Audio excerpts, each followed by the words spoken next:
नमस्कार दोस्तों, आज कांग्रेस पार्टी जिस मोड़ पर खड़ी है वहां पर पार्टी के लिए कमबैक करना थोड़ा मुश्किल नजर आ रहा है। और जिस तरह पार्टी के बड़े नेता पार्टी से बगावत पर उतर आए हैं, उसी के लिए राहुल गांधी पार्टी को जोड़ने के लिए भारत जोड़ो यात्रा लेकर आने वाले हैं। तो आइए समझते हैं ये क्या है पूरी यात्रा। मैं हूं निखिल रघुवंशी और मुद्दा क्या है कि नए एपिसोड में आपका बहुत बहुत स्वागत है। दोस्तों, राहुल गांधी की भारत जोड़ो योजना को इतिहास के पन्नों पर लिखी हुई पद यात्रा से जोड़कर देखा जा रहा है।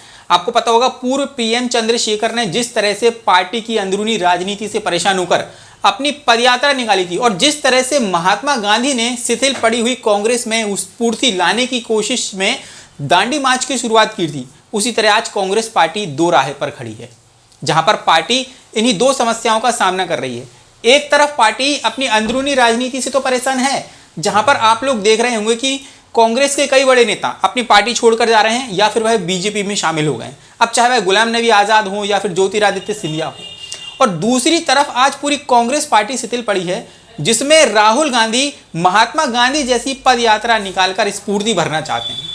और ये यात्रा राहुल गांधी तब निकाल रहे हैं जब दो राज्यों में कांग्रेस की सरकार बची है, एक राजस्थान है और दूसरा छत्तीसगढ़ है। और दो राज्यों में जहां पर सरकार है वहां पर गठबंधन की सरकार है। 2014 से लेकर 2022 तक की आप लोगों को बात बताता हूं। 2014 से लेकर 2022 तक टोटल 49 लोकसभा और विधानसभा के चुनाव हुए हैं, जिसमें से कांग्रेस को 39 बार हार का सामना करना पड़ा है। यह भी एक बड़ा सवाल है। इसके अलावा 2024 में होने वाले लोकसभा चुनाव में पीएम मोदी के विपक्ष का नेतृत्व कौन करेगा, और इसके बारे में विपक्षी नेताओं की तरफ से रोज रोज नए नए नाम उछाले जा रहे हैं। साथ ही कांग्रेस की एकता के विखराव की खबरें भी रोज रोज यहाँ पर सामने आती रहती हैं। और इसी वजह से राहुल गांधी की इस भारत जोड़ो यात्रा को लेकर बीजेपी की नजरें भी इसी पर टिकी होंगी, जो 7 सितंबर से स्टार्ट होगी, जिसमें कन्याकुमारी से लेकर कश्मीर तक भारत जोड़ो पद यात्रा का ऐलान किया गया है।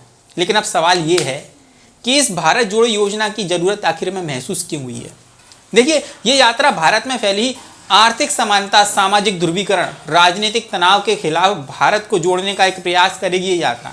और आज इन मुद्दों को आपको मैं बहुत ही विस्तार से समझाना चाहता हूं, इनको समझिएगा। देखिए, आर्थिक समानता मतलब कि अमीर और अमीर होता जा रहा है, गरीब और गरीब होता जा रहा है। आज एक गरीब व्यक्ति 1100 रुपए का सिलेंडर नहीं भरा सकता। महंगाई अपने सबसे शीर्षतम स्तर पर है। खाने पीने की वस्तुओं पर जीएसटी लगाया जा रहा है, चाहे वह दूध हो, दही हो, आटा हो, दाल हो, चावल हो, कुछ भी हो। ये सभी खाद्य पदार्थ हैं और ऐसे खाद्य पदार्थ हैं जो आम नागरिक डेली यूज करता है। बेरोजगारी अपने सबसे शीर्षतम स्तर पर है। सामाजिक ध्रुवीकरण को समझिए। लोगों को धर्म, जाति, भाषा, पहनावे के नाम पर भड़काया जा रहा है, चाहे वो ज्ञानवापी वाला मस्जिद हुक्का वाला केस हो या फिर हिजाब वाला मामला हो या फिर लाउड स्पीकर वाला मामला हो। चुनाव में लोगों को 80 और 20 के रेशो में बांटा जा रहा हो। आपने वो स्पीचें सुनी होंगी जो चुनावी रैलियों में कई बार नेता लोग अपने भाषण में यूज करते हैं कि 80% का रेशो है और 20% का रेशो। ये एक कौम को लेकर यहाँ पर लोगों को यहाँ पर टारगेट किया जाता है। जो गलतफहमी के शिकार हैं और अंकगणितीय आंकड़ों को प्रदेश में थोपने का प्रयास कर रहे हैं, मुझे लगता है किसी गलतफहमी के शिकार होंगे। ये चुनाव 80 बनाम 20 का होगा। 80% समर्थन एक तरफ होगा, 20% दूसरी तरफ होगा। और जिस तरीके का सरकार टैक्स लगा रही है खाने पीने की चीज़ों पर, ये जो टैक्स लगाया जा रहा है, और ऐसा ही टैक्स कभी अंग्रेज सरकार ने नमक पर लगाया था। आप लोग याद करिएगा, उस समय एक मन यानी कि 38 से 40 किलोग्राम पर सरकार 2400% का टैक्स लगाया करती थी। और इसी वजह से गांधी जी ने अहमदाबाद से 241 किलोमीटर दूर दांडी जाकर नमक कानून तोड़ा था। महात्मा गांधी की इस यात्रा ने पद यात्राओं के लिए सफलता की एक बड़ी लकीर खींच दी थी। और गांधी जी की इस यात्रा के दो बहुत ही महत्वपूर्ण उद्देश्य थे। पहला कि शिथिल पड़ी जो कांग्रेस थी उसमें एक नई जान फूंकना था, और दूसरा नमक पर जो टैक्स लगाया जा रहा था, टैक्स लगाकर जो लूट मचा रखी थी, उसे वापस करवाना भी था। और ये दोनों ही परिस्थितियां आप समझिएगा, ये दोनों ही स्थितियां आज की स्थिति से हूबहू मैच करती हुई नजर आती हैं। राहुल गांधी भी शिथिल पड़ी कांग्रेस में जान फूंकना चाहते हैं और सरकार जो जीएसटी लगाकर टैक्स वसूल रही है उसे भी वापस करवाना चाहते हैं। गांधी जी की दांडी मार्च ने न सिर्फ कानून तोड़ा था, बल्कि देश भर में आंदोलन की एक नई अलग तक जगा दी थी। और इस लिहाजे से देखें तो राहुल गांधी की भारत जोड़ो पद यात्रा महात्मा गांधी की यात्रा से हूबहू मैच हुई नजर आती है। गांधी जी की तरह एक यात्रा पूर्व पीएम चंद्रशेखर ने भी निकाली थी। आप लोगों को याद होगा कि जो यात्रा उस वक्त उन्होंने निकाली थी, जब वह अपनी पार्टी के प्रदेश अध्यक्ष थे। और इस यात्रा के 5 अहम उद्देश्य ये थे कि पीने का पानी उन्हें लोगों को मिले, कुपोषण से मुक्ति मिले, हर बच्चे को अच्छी शिक्षा मिले, स्वास्थ्य मिले, ये 5 उद्देश्य उसके थे। दोस्तों, भारत जोड़ो यात्रा शुरू करने का प्रस्ताव कांग्रेस के उदयपुर सम्मेलन में पास हुआ था और ये यात्रा 7 सितंबर 2022 को कन्याकुमारी से स्टार्ट होगी और जो है कश्मीर जाकर खत्म होगी। इस यात्रा को 150 दिनों में पूरा किया जाएगा। ये एक बड़ी यात्रा होगी और इस यात्रा की जो टैगलाइन होगी, मिले कदम जुड़े बत। इस पद यात्रा में 3570 किलोमीटर का सफर तय करने का कार्यक्रम बनाया गया है और इस सफर में रोज सुबह और शाम 20 किलोमीटर पैदल चलने का लक्ष्य भी निर्धारित किया गया है। मतलब कि ये काफ़ी यात्रा बहुत बड़ी होने वाली है। ये यात्रा 12 राज्यों से गुजरेगी और 2 केंद्र प्रशासित जो है प्रदेश भी इसमें शामिल होंगे और इसमें 3 तरीके के पदयात्री शामिल होंगे। सबसे पहला 100 यात्री शुरू से लेकर अंत तक राहुल गांधी के साथ भारत यात्री के तौर पर शामिल होंगे। उसके बाद 100 अतिथि यात्री भी उन राज्यों के भी शामिल होंगे जहां से ये यात्रा होकर नहीं गुजरेगी। मतलब कि ये यात्रा जब 12 राज्यों से होकर गुजरेगी तो कुछ राज्य इसमें जो शामिल नहीं है वहां से भी अतिथियों को शामिल यहाँ पर किया जाएगा। और 100 प्रदेश यात्री उन प्रदेशों से भी होंगे जहां से यात्रा होकर गुजरेगी। इस तरह टोटल 300 पद यात्री इसमें शामिल होंगे। इन यात्रियों को रुकने की, ठहरने की, खाने की, पीने की भी व्यवस्था की जाएगी, जिसमें कंटेनरों में व्यवस्था रखी गई है। अब इस यात्रा की सबसे खास बात समझिए। इस यात्रा की सबसे खास बात यह है कि इस यात्रा में कांग्रेस पार्टी अपनी झंडा लेकर नहीं चलेगी बल्कि तिरंगा लेकर चलेगी।